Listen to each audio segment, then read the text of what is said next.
Today I want to talk about a fun linguistics term called complementary schismogenesis.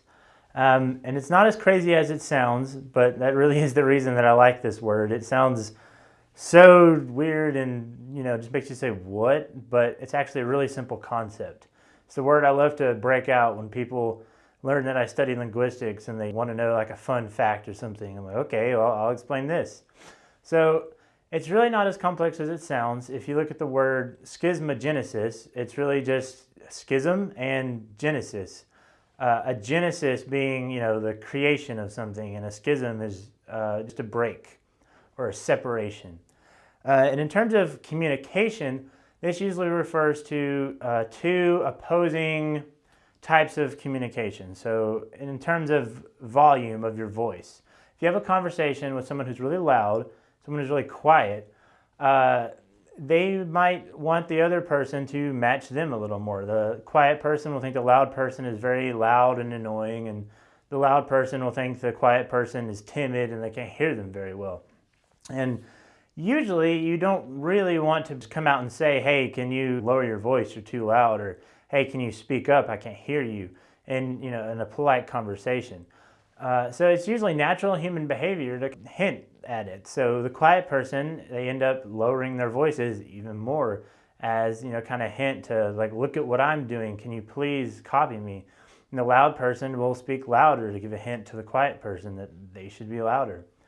And this happened to me before. I was waiting in line with a friend a few years ago, and this is still a vivid memory for some reason, but we were just talking and waiting in line, and for some reason his voice was getting slowly louder and louder and louder, and I was getting a little alarmed because it was not exactly the loudest environment, and I was pretty sure everyone in the room could hear what he was saying.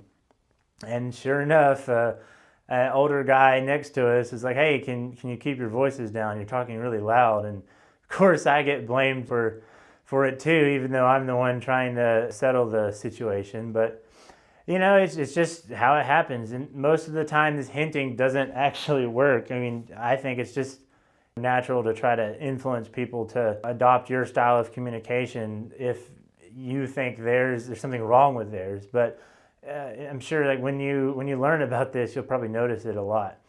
But this can also be not even in verbal communication. It can be in nonverbal communication, so body language.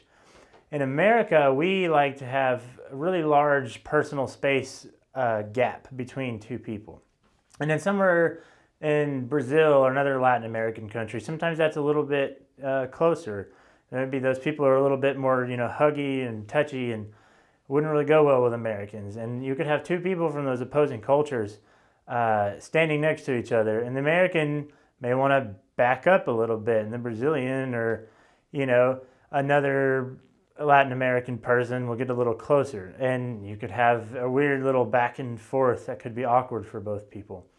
And usually, this is noticed eventually, and when it's that obvious, but it can cause problems. It can cause a breakdown in communication. If you want to impress people with a crazy word that you can be pretty sure they don't know the meaning of, then use complementary schismogenesis. It's a fun word, simple concept. And that's it.